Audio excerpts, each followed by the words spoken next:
Eu gostaria de dar os parabéns para você que acordou nessa manhã de sábado e está ligadinho conosco aí em uma das plataformas disponíveis para assistir o sermão dessa manhã de sábado. E hoje nós estaremos estudando então o 24º tema do Nisto Cremos, que vai falar sobre o ministério de Cristo no santuário celestial. Nós iremos apresentar aqui alguns slides porque é importante para que você possa entender este importante tema sobre o que Jesus está fazendo neste momento no céu. Em que lugar ele se encontra no céu? Jesus morreu, foi para o céu, mas onde ele está? O que ele está fazendo? Qual é o seu ministério então?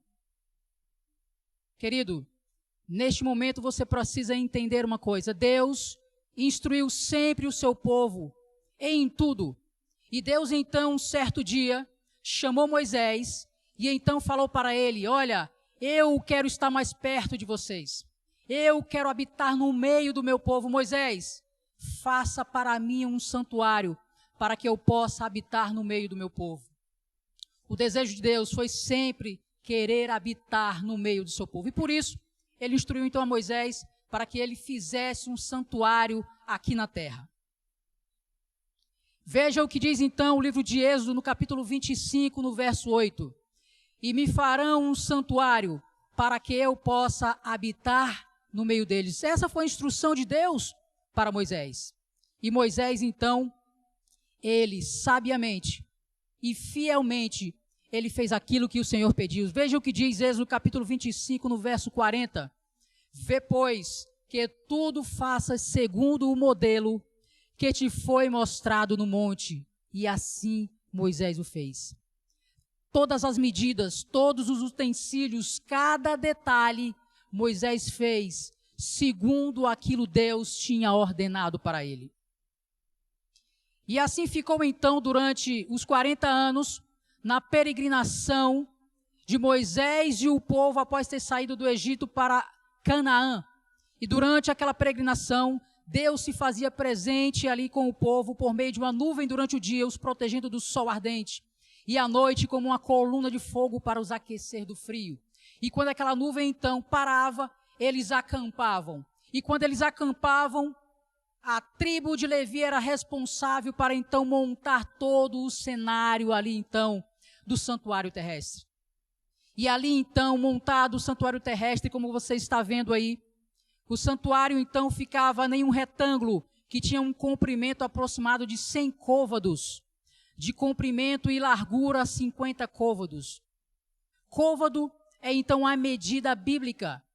E essa medida é uma medida que vai aproximadamente do cotovelo à ponta dos dedos. E tem aproximadamente aí então 50 centímetros. Portanto, aquele arraial ali, de onde ficava então o santuário, ele tinha aproximadamente 50 metros de comprimento e 25 metros de largura, conforme você está vendo. E quando eles acampavam, ao redor então do santuário, do pátio, as tribos, elas eram então distribuídas e armadas. E então ficavam 4 tribos ao norte, 4 tribos ao sul, 4 a leste e 4 a oeste. E quando Deus ordenava, eles então desarmavam tudo e então saíam em rumo a Canaã celestial. A Canaã, então, aqui na terra. Veja, e isso durou 40 anos, até que então o povo entra então na Canaã, liderados ali então por Caleb e Josué, porque Moisés havia então falecido. Porque Moisés não entrou em Canaã, na terra prometida. Ele então feriu, ele bateu a rocha. E Deus havia dito para ele, olha, toca a rocha. E essa rocha simbolizava Jesus. Mas por isso então Moisés, ele morreu. Mas para a glória do Senhor, ele foi ressuscitado por Deus. E a Bíblia diz que ele está então no céu, ele foi ressuscitado. Então entra o povo de Israel em Canaã, liderados por Josué e Caleb. E eles então armaram a tenda pela última vez. E isso durou cerca de 400 anos, ali em Siló, a capital ali então da terra prometida. E aqui está a imagem então que você está vendo do sítio arqueológico em Siló. E ali, então, por 400 anos, a tenda, ela ficou, então, feita ali e foram feitos todos os rituais cerimoniais. Passados, então, esses 400 anos, em um certo momento, Davi, o rei Davi, ele pensou, Deus, ele habita em um santuário, em uma tenda, e eu aqui neste palácio, eu vou fazer um templo para o Senhor. Mas então Deus, ele instrui a Davi, Davi, não será você que vai então construir um templo para mim, mas o seu filho Salomão. E então, depois disso, nos tempos dos dias de Salomão, Salomão constrói então um lindo templo. E foi chamado então esse templo de Salomão. E esse templo de Salomão também, ali onde os rituais eram feitos, ele se seguiu por cerca também de 400 anos. Até que então veio a invasão babilônica. E Babilônia tentou então invadir Jerusalém por 3 vezes. E na terceira vez, no ano 586 a.C., Babilônia então invade Jerusalém, destrói o templo, leva os utensílios. E por cerca de 70 anos, o povo esteve na Babilônia cativo. Veja, 70 anos depois então, nós percebemos que a Bíblia nos fala que o povo então volta para então Jerusalém. Volta então ali então para a cidade de Judá. E ali então eles reconstroem o templo em Jerusalém. E esse templo foi chamado de Templo de Zerobabel, porque o governador da Judéia naquela época era então Zorobabel. Passados-se os anos então, o templo ele foi reformado por Herodes, e aí passou-se a se chamar Templo de Herodes. E o interessante é que esse templo que você está vendo, o Templo de Herodes, foi o templo que Jesus conheceu, o templo que Jesus entrou. E Mateus, no capítulo 24, no verso 2, Jesus ali então estava com os discípulos no templo. E os discípulos então encantados com o templo, com a magnitude e a beleza daquele templo, eles pedem para que Jesus possa caminhar com eles pelo templo e então está ali apreciando as belezas daquele templo. E Jesus diz então para os discípulos, em Mateus capítulo 24, verso 2, em verdade vos digo, que não sobrará pedra sobre pedra que não seja derrubada. Sabe? E Jesus estava certo. Às vezes nos maravilhamos com coisas belíssimas aqui na terra. Às vezes colocamos o nosso coração em coisas. Mas Jesus diz, aqui nessa terra não sobrará nada. Você precisa desejar as coisas do céu. Sabe? E ainda naqueles tempos, chega o momento então em que Jesus, ele morre. Cumprindo então a profecia. Cumprindo tudo aquilo que os sacrifícios, todo o trabalho feito ali então no santuário terrestre simbolizava que iria acontecer com Cristo. Ele morre no Monte Calvário. E então se cumpriu o que Jesus veio fazer aqui na terra.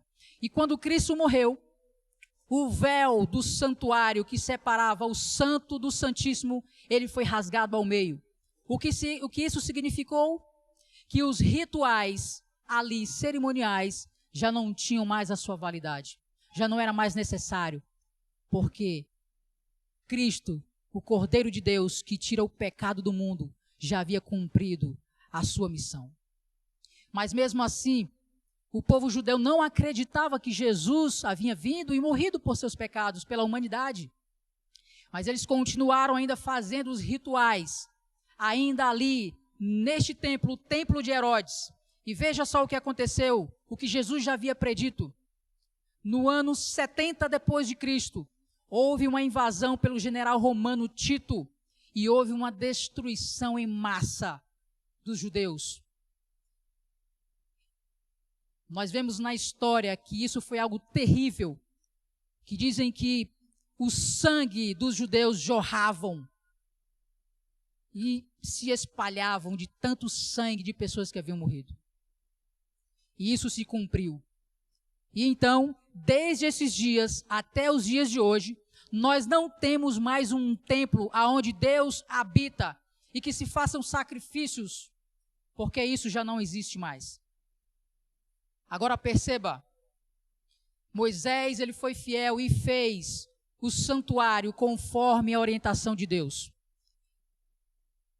Qual era a relação estrutural e funcional, então, entre o templo aqui na terra, o santuário que Moisés fez, os seus rituais, e o templo e o santuário celestial? Porque ele fez, sim, o santuário terrestre conforme uma cópia que há no céu. A Bíblia nos diz isso. Veja, você vê que aqui, nesse arraial, você vê que tem a tenda, e ali dentro ficava o lugar santo e o lugar santíssimo. Ele ficava separado pelo véu, e na parte de fora, nós temos também o que chamamos de pátio, onde acontecia então o primeiro ritual, aonde cada pessoa levava o seu animal e ela própria, simbolicamente, transferia o seu pecado para aquele animal e ela mesma teria que imolar aquele animal. Ela deveria realmente estar contrita, tendo a certeza do como é mal, do como é ruim o pecado que traz morte. E ela mesma imolava aquele animal. E ali então, no pátio, tinham 2 utensílios. Ali existia então a pia com água e existia também o altar de holocausto. Dentro, no lugar santo, existiam 3 utensílios. Nós percebemos então que ali existia o altar do incenso. Nós percebemos que existe também a mesa com os pães asmos e também o candelabro. E no lugar santíssimo, então, no lugar santo, né? E no lugar santíssimo existia ali então a arca da aliança. E ali então, nesses 2 compartimentos, no lugar santo, quem ministrava então ali era o sacerdote. Mas o único, e uma vez ao ano, era o sumo sacerdote, somente ele poderia entrar no lugar santíssimo. Veja, agora eu quero que você entenda uma coisa. Veja o que diz Salmo 77, no verso 13. Olha que interessante o que a Bíblia nos orienta com relação ao caminho de Deus pelo santuário. Diz assim, Salmo 77, verso 13. O teu caminho, ó Deus, está no santuário. Que Deus é tão grande como o nosso Deus?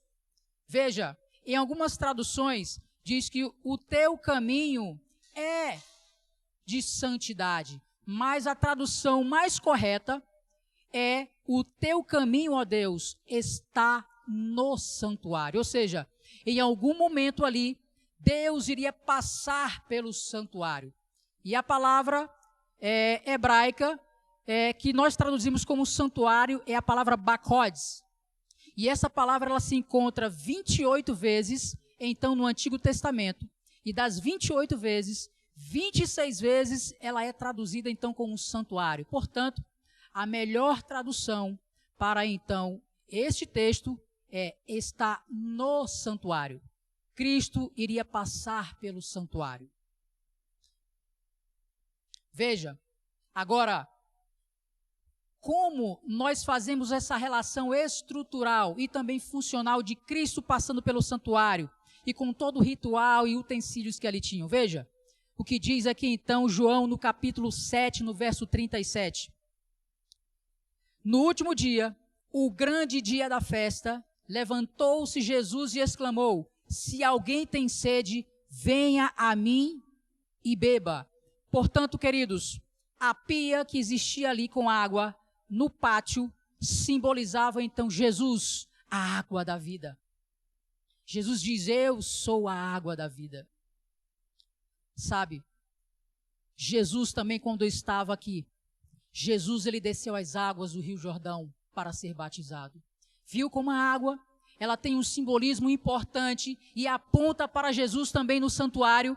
Agora veja também o que diz o livro de Hebreus no capítulo 9, nos versos 13 e 14. Diz o seguinte: portanto, se o sangue de bodes e de touros e as cinzas de uma novilha, aspergidos sobre os contaminados, os santificam, quanto à purificação da carne, muito mais o sangue de Cristo que, pelo Espírito eterno, a si mesmo se ofereceu sem mácula a Deus, purificará a nossa consciência de obras mortas para servirmos ao Deus vivo.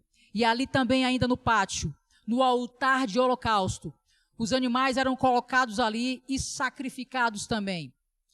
E ali nós percebemos, de acordo com o texto de Hebreus e outros textos mais, que Jesus ele foi ao Monte Calvário.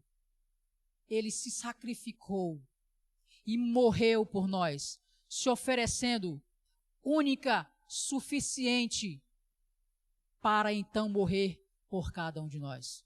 O seu sacrifício foi único e suficiente. Então, o altar de holocausto, ele simboliza também Jesus no Calvário. Veja o que diz o livro de Hebreus no capítulo 28, no Hebreus capítulo 9, no verso 28. Assim também Cristo, tendo se oferecido uma vez para sempre, para tirar os pecados de muitos, aparecerá uma segunda vez, sem pecado, aos que o aguardam para a salvação. Louvado seja Deus. Cristo se ofereceu, ele morreu, mas ele diz, eu voltarei. Amém? Louvado seja Deus. Portanto, queridos, aprendemos então que ali no pátio, 2 utensílios, a pia com água e o holocausto também, eles simbolizavam Jesus também passando pelo santuário, onde Jesus é a água da vida e ele ter se oferecido no Monte Calvário também. Agora veja os utensílios ali no lugar santo, o primeiro compartimento dentro da tenda. Ali tinha a mesa dos pães asmos. E veja o que diz o livro de João, capítulo 6, no verso 35. Nos diz o seguinte, declarou-lhes, pois, Jesus, eu sou o pão da vida. O que vem a mim jamais terá fome, e o que crê em mim jamais terá sede. Esse é o nosso Cristo Jesus. Ele é a água da vida, mas ele é também o pão da vida. E os pães ali então, em cima da mesa, aqueles pães asmos, os pães sem fermentos, simbolizavam então Jesus, o pão da vida. Agora veja mais o que diz no livro de João, no capítulo 8, no verso 12. Diz o seguinte, de novo lhes falava Jesus, dizendo, eu sou a luz do mundo, quem me segue não andará nas trevas, pelo contrário, terá a luz da vida. E mais uma vez, Jesus está dizendo que ele não somente é a água da vida, não somente o pão da vida, mas ele é também a luz do mundo, meu amigo. Portanto, queridos, você que pensa que anda nas trevas, que se sente assim, busque a Jesus, porque Jesus é a luz da vida, é a luz desse mundo em trevas, esse mundo de pecado, busque a Jesus. Portanto, tínhamos ali então mais um utensílio, então ali, mais um móvel, ali no lugar santo, o primeiro compartimento da tenda. Existia ali também o altar de incenso. E Apocalipse, no capítulo 5, no verso 8, diz o seguinte, e quando tomou o livro, os 4 seres viventes e os 24 anciãos prostraram-se diante do Cordeiro, tendo cada um deles uma harpa e taças de ouro cheias de incenso, que são as orações dos santos. Veja, a fumaça que subia então daquele incenso, ela significa então as orações dos santos. E João escreve isso no capítulo 5, no verso 8 do livro de Apocalipse. E você pode perceber, querido, que ali no santuário também existia o segundo compartimento chamado de Santíssimo, aonde a arca estava ali. E Deus, ele se fazia presente ali, no meio do povo, ali no propiciatório, entre os 2 querubins e a tampa do propiciatório, ali então da Arca da Aliança, ele aparecia com uma tocha de fogo. Era a presença de Deus, chamada de Shekinah. E quando a fumaça do incenso subia, ali aquele véu que separava o Santo do Santíssimo, ele não ia até o teto, para que as orações saíssem ali então do lugar santo até o lugar santíssimo, aonde habitava o Deus Todo-Poderoso por meio da Shekinah. E as orações dos santos eram levadas à presença de Deus. Queridos, hoje também, a minha e a sua oração, elas chegam ao trono de graça de Deus. Amém? Ore ao Senhor. Você está aflito, você está com medo, você está passando por algum tipo de problema, ore ao Senhor. Deus ouve a oração sincera. Peça a Deus e Ele te dará, em nome de Jesus, conforme a vontade dEle. Queridos, no livro de Êxodo, capítulo 25, no verso 22, diz assim: ali virei a ti, e de cima do propiciatório, do meio dos dois querubins que estão sobre a arca do testemunho, falarei contigo acerca de tudo o que eu te ordenar para os filhos de Israel. Veja, tudo se cumprindo conforme a vontade de Deus. E ali no livro de Apocalipse, no capítulo 11, no verso 19, veja então a visão do apóstolo João com relação ao templo de Deus. Abriu-se então o santuário de Deus, que se acha no céu, e foi vista a arca da aliança no seu santuário. E sobrevieram relâmpagos, vozes, trovões, terremoto e grande saraivada. Portanto, querido amigo, Moisés, ele fielmente fez a vontade de Deus e conforme a orientação de Deus. Há um santuário no céu, um santuário celestial, e foi feito um santuário aqui na terra, para que Deus pudesse didaticamente ensinar o seu povo o plano da salvação, o ministério de Cristo no santuário celestial. Desde então, a sua chegada, passada pelo Calvário, a sua ascensão para o céu, e ali então no santuário celestial, ele está ministrando para que quando ele termine o seu ministério, ele volte para buscar a mim e a você também. Louvado seja Deus por isso. Queridos, não existe mais um templo aqui na terra onde Deus possa habitar no meio do povo, ali aparecendo, ali na arca da aliança, como a Shekinah. Porque aquela arca ali, no ano de 586, quando ali Nabucodonosor ele invade então Jerusalém, os babilônicos, Deus orienta o seu povo para que pudesse então esconder a arca da aliança. E essa arca nunca mais foi vista, porque foi orientação de Deus escondê-la. Homens sinceros, judeus sinceros, orientados por Deus, esconderam esta arca. E Deus não mais aparece ali na arca, para então estar no meio do seu povo. E onde está Deus hoje? Você quer saber dessa resposta? Veja o que diz o livro de João, no capítulo 7, no verso 39. Veja o que diz então. Isto ele disse com respeito ao Espírito que haviam de receber os que nele crescem, pois o Espírito até aquele momento não fora dado, porque Jesus não havia sido ainda glorificado. Veja agora o que diz em 1 Coríntios, no capítulo 3, versos 16 e 17. Não sabeis que sois santuário de Deus e que o Espírito de Deus habita em vós? Se alguém destruir o santuário de Deus, Deus o destruirá, porque o santuário de Deus, que sois vós, é sagrado. E veja o que diz mais o verso 17. Acaso não sabeis que o vosso corpo é o santuário do Espírito Santo de Deus, que está em vós, o qual tendes da parte de Deus, e que não sois de vós, porque fostes comprados por preço.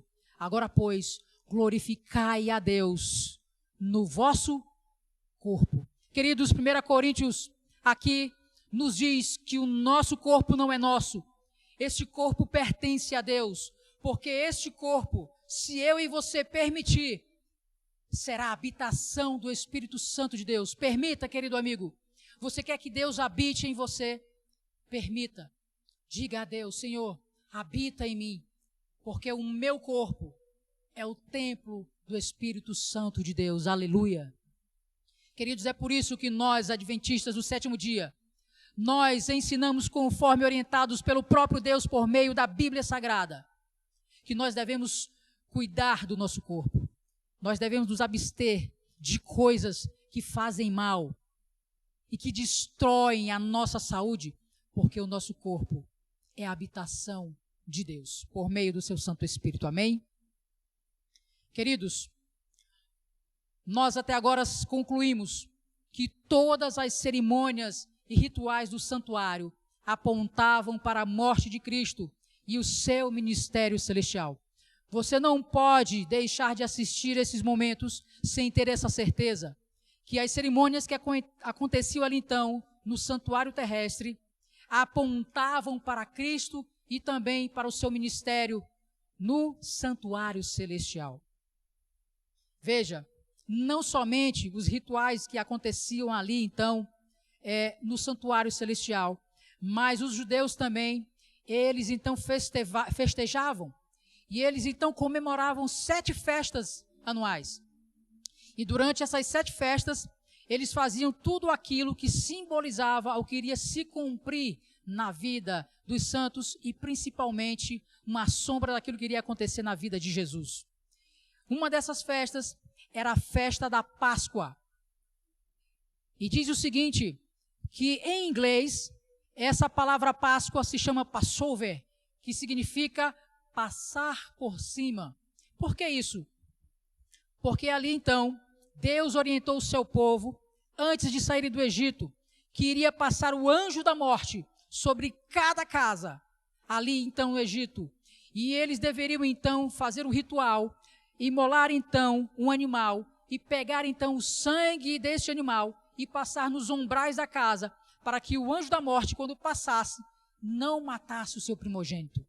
E então, assim o fizeram. E todos aqueles que não fizeram isso, o anjo da morte passou e perderam os seus primogênitos. Deus orientou o povo. Infelizmente, queridos, muitos de nós somos desobedientes a Deus. E sofremos então as consequências por não seguirmos a orientação de Deus. E a festa da Páscoa, então, significa, para aqueles que obedeceram a Deus, a libertação do Egito, a libertação do pecado. E quando Jesus estava aqui, então, ele orientou aos discípulos, e conforme a Bíblia Sagrada, nós não, então, cumprimos mais essa festa da Páscoa. Nós não fazemos, então, a festa da Páscoa, porque ela foi substituída, conforme a orientação divina, foi substituída pela ceia do Senhor. Você já participou de uma ceia? Não. Procure uma igreja, procure um líder adventista e busque saber mais sobre o que acontece, se você pode participar, como participar e por que participar. A ceia do Senhor é algo formidável, maravilhoso. É uma orientação divina. Ali existia também, dentre aquelas 7 festas, a festa do dia da expiação. Era quando então o sumo sacerdote entrava no lugar santíssimo para então interceder pelo povo, para então entrar ali e rogar a Deus o perdão dos pecados, então, dos judeus, daquele povo que estavam ali, então, durante o ano inteiro levando as suas ofertas, orando a Deus, simbolicamente transferindo ali os seus pecados para o santuário, e o santuário ali ficava, então, impuro, cheio de sangue, e simbolicamente cheio dos pecados do povo. E o sumo sacerdote entrava ali, então, para pedir a Deus justiça, porque Deus é justo, e ele fazia justiça. Ele perdoava ali, então, no dia da expiação, o pecado de todo o povo. Aquele que se arrependesse, confessasse a Deus, fizesse então conforme Deus havia orientado, levado o seu animal, sacrificado e transferido o seu pecado para ele, Deus o perdoava. E então ali, a justiça de Deus era então colocada para o povo. Se você quiser acompanhar um pouquinho sobre isso, leia Levíticos capítulo 23, os versos 27 a 29. Veja o que diz então, no cerimonial, no santuário terrestre, o sacerdote atuava diariamente, ali no lugar santíssimo, no lugar santo e no pátio também. Mas era o sumo sacerdote, ele uma vez ao ano entrava no santuário e no lugar santíssimo. E veja o que diz mais o texto.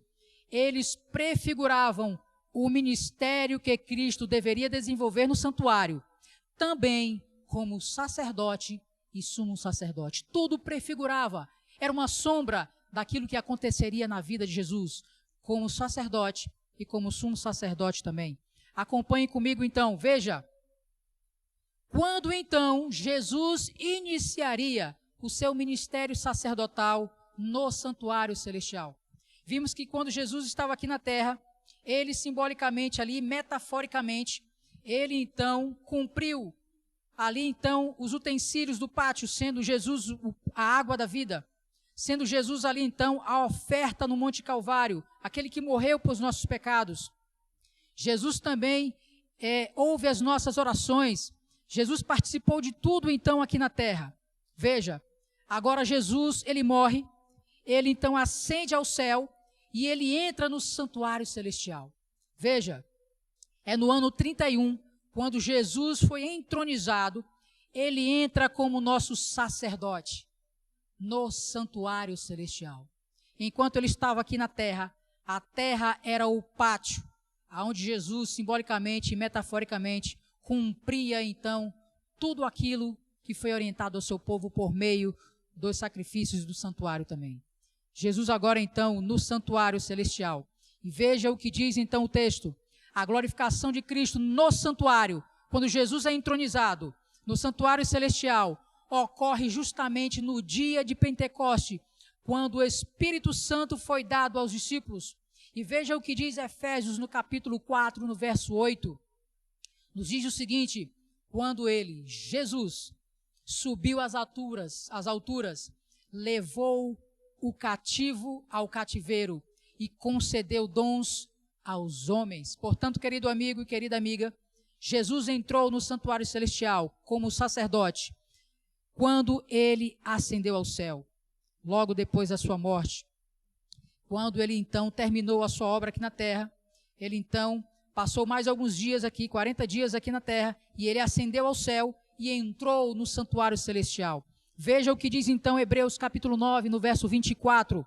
Diz o seguinte com relação ao sacerdócio de Cristo: porque Cristo não entrou em santuário feito por mãos de homens, figura do verdadeiro, porém, no mesmo céu, para comparecer agora, por quem? Por nós, por mim, por você, diante de Deus. Por isso, querido amigo e querida amiga, a Bíblia nos orienta que é Deus, que é o único intercessor entre nós e Deus. E Deus, então, nos orienta, e Jesus assim também ensinou aos seus discípulos: ore a Deus em meu nome, porque eu sou o seu intercessor. Creia nisso, querido amigo e querida amiga. Agora, Jesus ascendeu ao céu, ele foi então o sacerdote ali então, no lugar santo, mas em algum momento, Jesus passaria a atuar como sumo sacerdote. Em algum momento. Quando isso iria acontecer? Quando? Veja o que diz no capítulo 8 de Daniel, no verso 14. E vamos entender um pouco mais sobre este assunto. Ele me disse: até 2.300 tardes e manhãs, e o santuário será purificado. Querido amigo e querida amiga, de acordo com o livro de Ezequiel, no capítulo 4, no verso 6, e o livro de Números, no capítulo 14, no verso 34, um dia profético significa um ano em profecia. Essa é a orientação divina. Procure lá, leia Ezequiel capítulo 4, verso 6 e Números 14, verso 34, você verá a orientação de Deus. Portanto, querido amigo e querida amiga, aqui Daniel então foi orientado que após 2.300 tardes e manhãs, ou seja, 2.300 dias simbólicos, que nós então transformamos cada dia profético em um ano, então se tornariam 2.300 anos, e o santuário seria purificado. Metaforicamente e simbolicamente era o que acontecia aqui no santuário terrestre, aonde o sumo sacerdote entrava no lugar santíssimo, e ali então o santuário era purificado. Agora, quando isso aconteceu? Quando isso aconteceu? Veja o que diz então Daniel capítulo 9, no verso 24. 70 semanas estão determinadas sobre o teu povo e sobre a tua santa cidade, para fazer cessar a transgressão, para dar fim aos pecados, para expiar a iniquidade, para trazer a justiça eterna, para selar a visão e a profecia, e para ungir o santo dos santos. Veja, querido amigo e querida amiga, aqui também existe uma outra profecia. A profecia, então, das 70 semanas. E como nós vimos aqui, então, cada dia, simbolicamente, profeticamente é um ano em profecia. Então, as 70 semanas são 490 dias, que são 490 anos proféticos. E esta profecia das 70 semanas, conforme a orientação bíblica, elas estão dentro da profecia maior que vimos em Daniel, no capítulo 8, no verso 14, das 2.300 tardes e manhãs.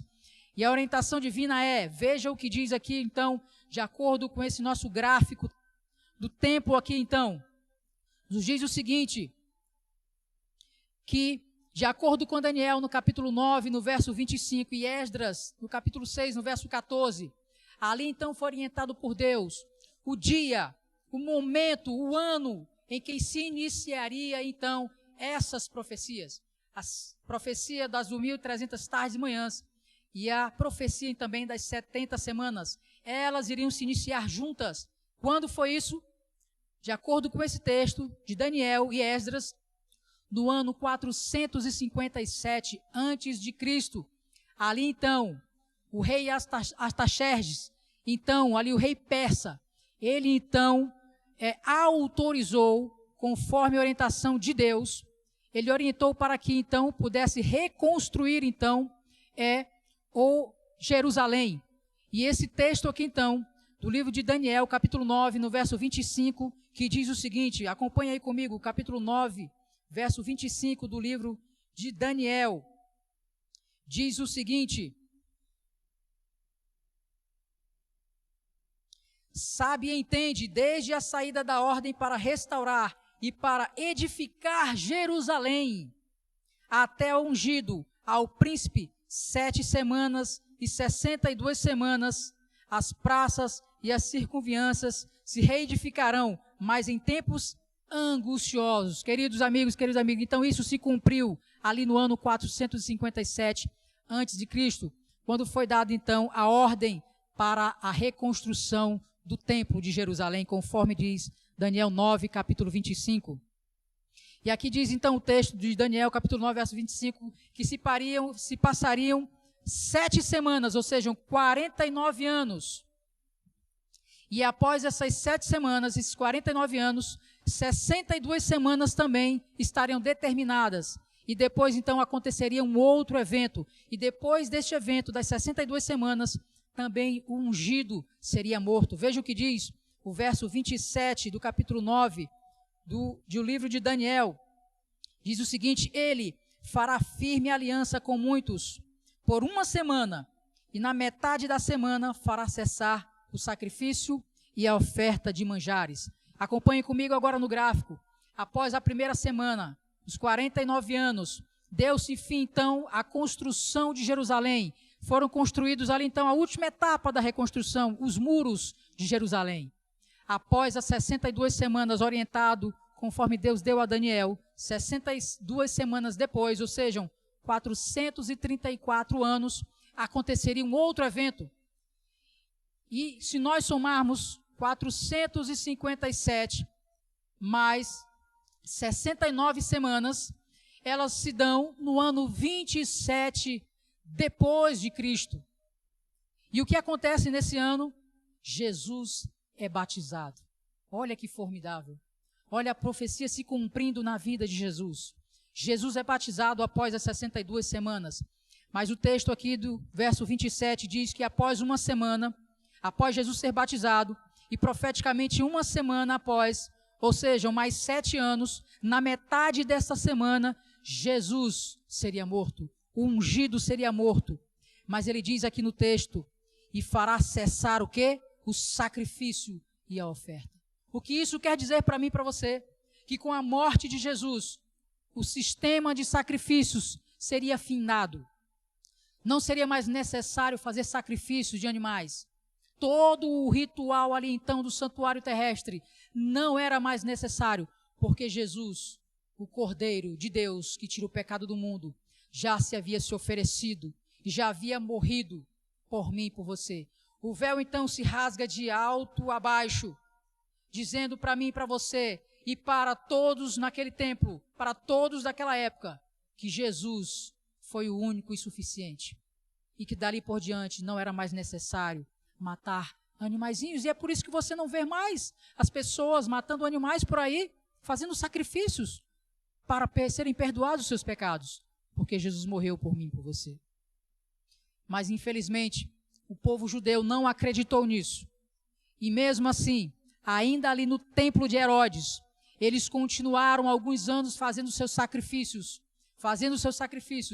até que então se cumpriu, ali no ano 70, a destruição do santuário ali, o santuário templo de Herodes. Mas o que diz aqui o texto? Que na metade dessa semana, Jesus morreria. E a outra metade? Para então cumprir-se as 70 semanas, conforme haviam sido determinadas ali e orientadas a Daniel. 3 anos e meio depois, mas a outra metade, ali no ano 34, nós percebemos então que aconteceu um outro evento. Aconteceu então o apedrejamento e a morte de Estevão. E Estevão olha para o céu, e o céu se abre, e ele vê o céu e vê Jesus no santuário. O que isso significa? Ali, no ano 34 depois de Cristo, findadas 70 semanas, o tempo de graça para o povo de Israel. O tempo em que o povo escolhido, o povo santo, a nação santa, que era para ser o exemplo para toda a humanidade, havia então rejeitado a ajuda de Deus. E ali então, a partir daquele momento,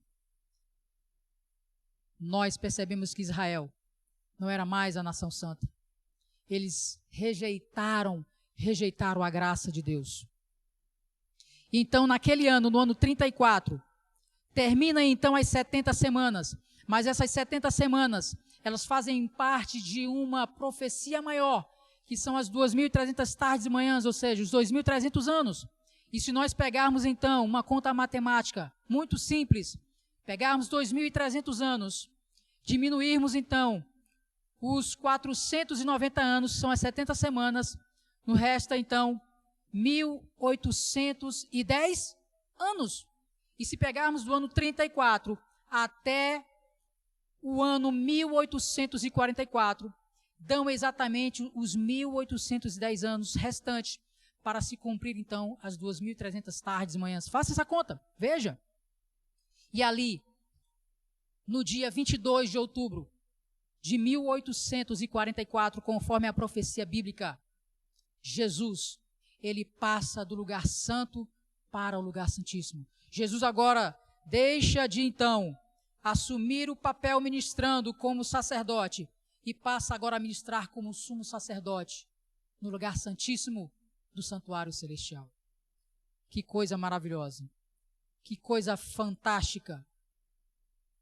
Veja então, queridos, o que diz aqui então mais.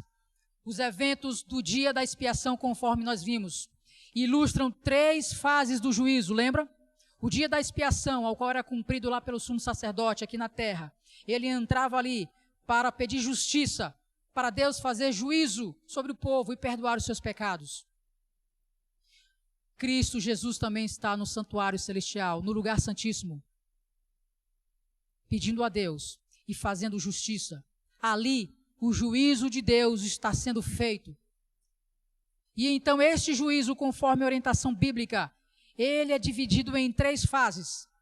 O juízo de Deus. O primeiro deles, a primeira fase, é o juízo pré-advento, ou juízo investigativo.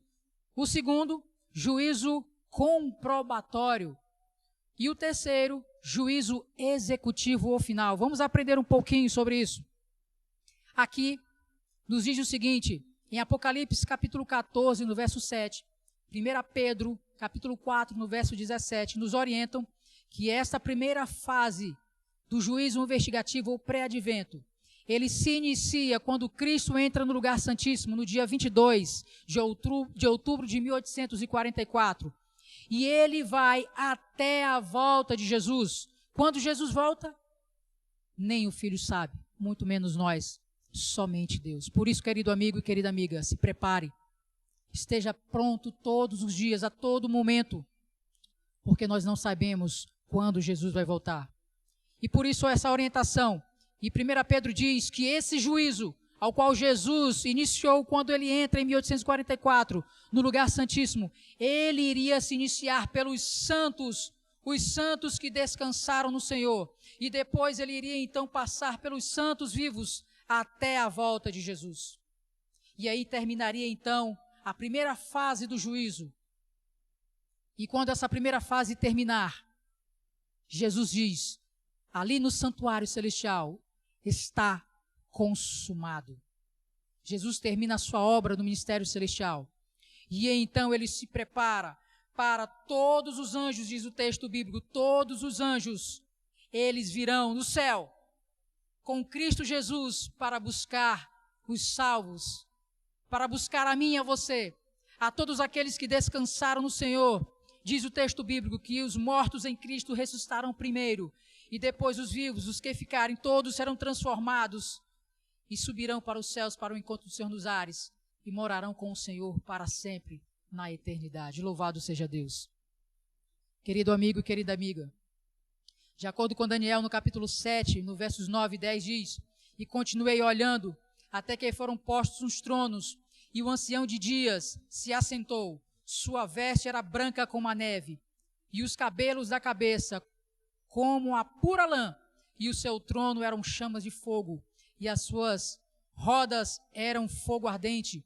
Um rio de fogo manava e saía de ardente dele, manava e saía de diante dele. Miríades e miríades o serviam, e miríades estavam diante dele.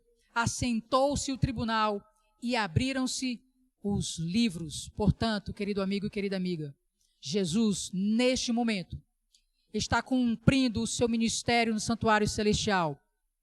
E quando ele entra ali, os livros são abertos. A justiça de Deus está sendo feita.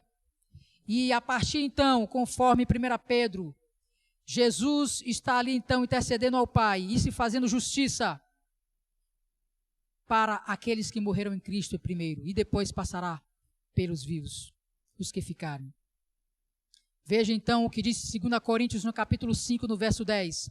Porque importa que todos nós compareçamos perante Deus, perante Cristo no tribunal, para que cada um receba segundo o bem e o mal que tiver feito, por meio do seu corpo. Lembra do que nós lemos em 1 Coríntios? Lembra o que diz o texto? O meu corpo e o seu corpo, ele é o templo do Espírito Santo de Deus. Tudo o que nós fizermos, olharmos e pensarmos, nós prestaremos conta a Deus. Por isso diz o texto, segundo o bem ou o mal que tiver feito por meio do corpo. Querido amigo e querida amiga, veja o que diz ainda 1 Coríntios capítulo 10, no verso 31. Portanto, quer comais, quer bebais, ou façais qualquer outra coisa, fazei tudo para a glória de Deus. Você quer fazer a vontade de Deus? A minha comida, a sua bebida, aquilo que nós assistimos, os nossos pensamentos, que sejam para a honra e para a glória de Deus.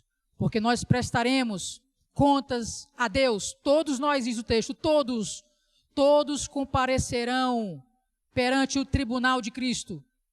Veja, a graça de Deus aos salvos, ela é pela graça, mas nós somos julgados pelas obras. É isso que diz a orientação bíblica, salvos pela graça, mas julgados pelas obras. Queridos, feito então o juízo de Deus, terminado então ali o juízo de Deus no lugar santíssimo, Jesus volta. Mas antes que Jesus volte então, nós teremos um outro acontecimento ao qual a Bíblia nos orienta, que é o fechamento da porta da graça.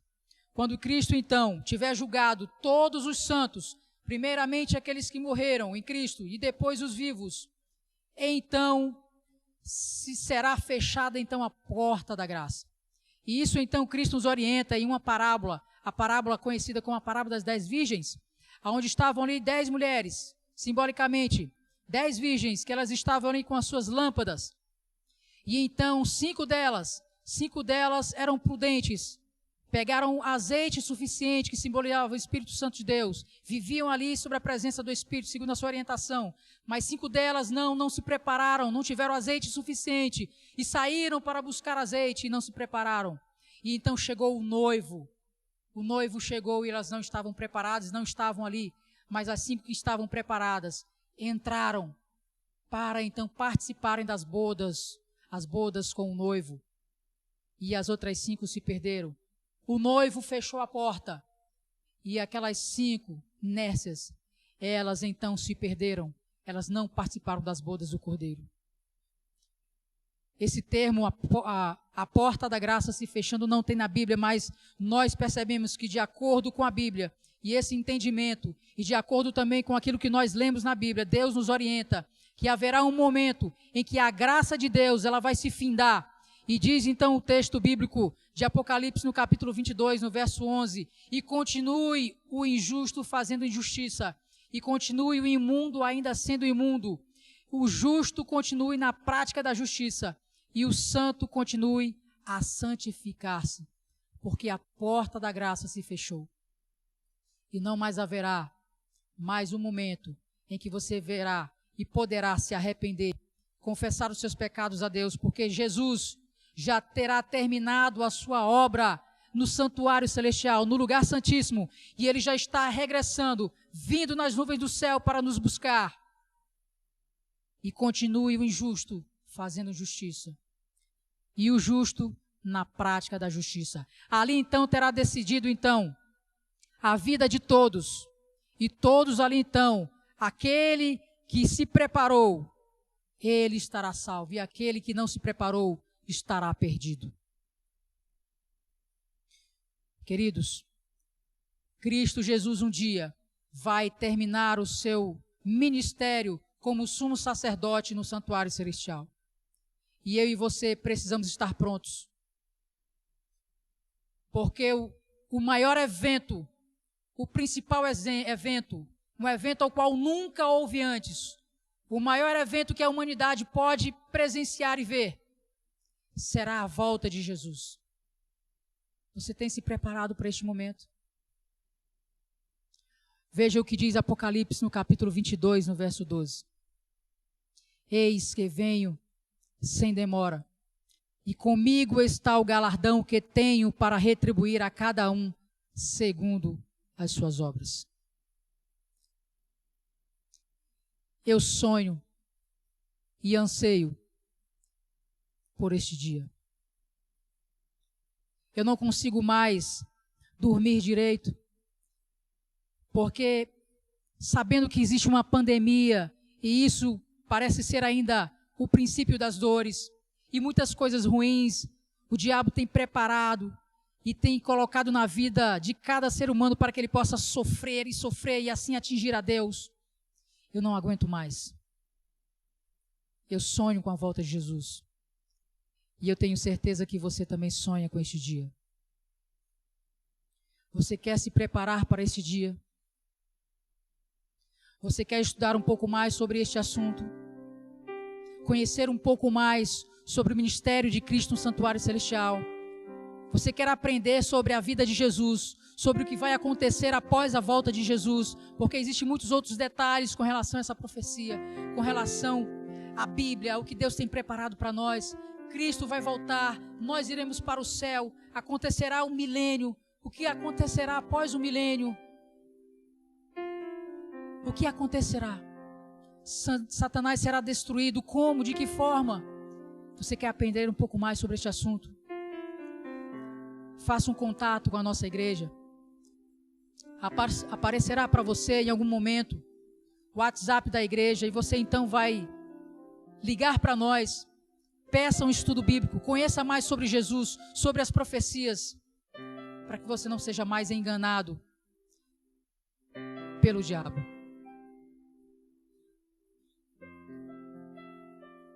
Se prepare. O grande dia, ele chegará. Aconteça o que acontecer. Embora a humanidade negue, mas é fato. Cristo virá nas nuvens do céu. E eu louvo a Deus, o nosso Deus Todo-Poderoso, o Deus da eternidade, Príncipe da paz, aquele Cristo Jesus que morreu na cruz do Calvário por mim e por você. Você quer se preparar para este dia? Nós iremos ouvir então uma mensagem musical. E durante essa mensagem musical, eu queria que você refletisse em tudo aquilo que nós estudamos aqui, sobre a obra do santuário, a forma didática que Deus ensinou o seu povo que iria acontecer com Jesus, sobre o que Jesus está fazendo por mim e por você agora ali no santuário celestial, o que vai acontecer logo após ele findar esse ministério. É importante você conhecer. Ore a Deus, busque ao Senhor, busque o Espírito Santo, orientação divina. E durante essa mensagem musical, você possa refletir nesse assunto. E logo após, nós encerraremos este momento com uma oração. Louvado seja Deus.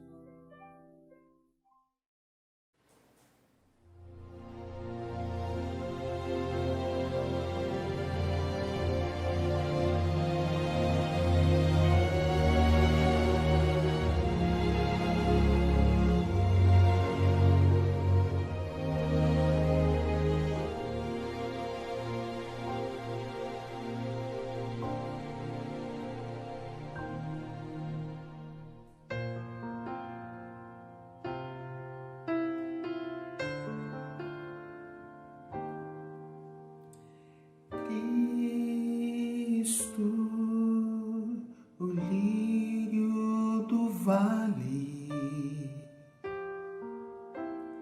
rosa de Saron,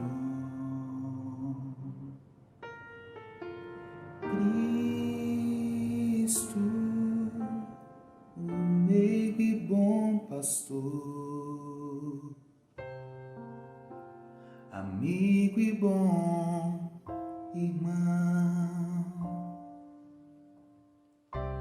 o Pai da eternidade, Cristo, o grande general, o Pai de amor eterno, Cristo, o vencedor do mal, com amor e com poder, Cristo dá o seu perdão. Ele é vida, basta crer. É verdade, salvação. Esse nome é eficaz. Nome igual jamais foi visto. Esse nome traz a paz.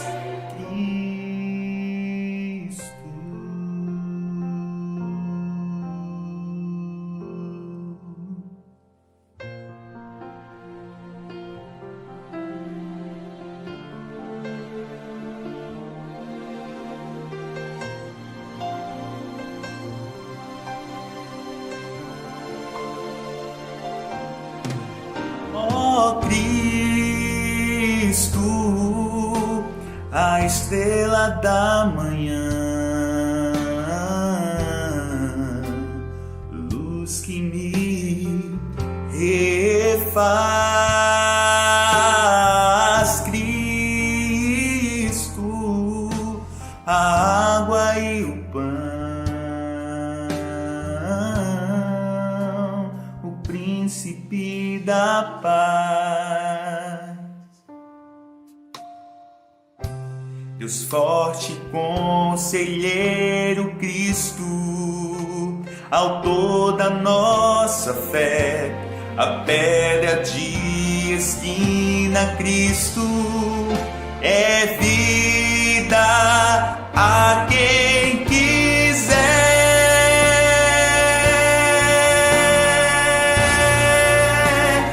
Com amor e com poder, Cristo dá o seu perdão. Ele é vida, basta crer. É verdade, salvação. Esse nome é eficaz. Nome igual jamais foi visto. esse nome traz a paz.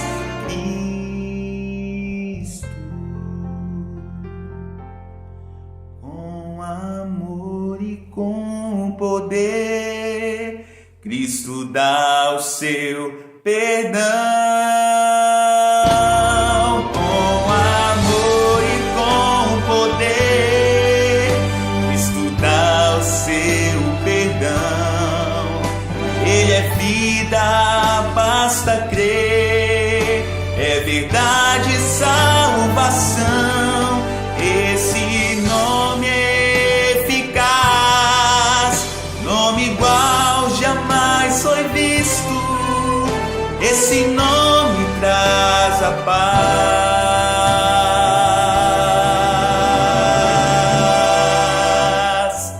Cristo.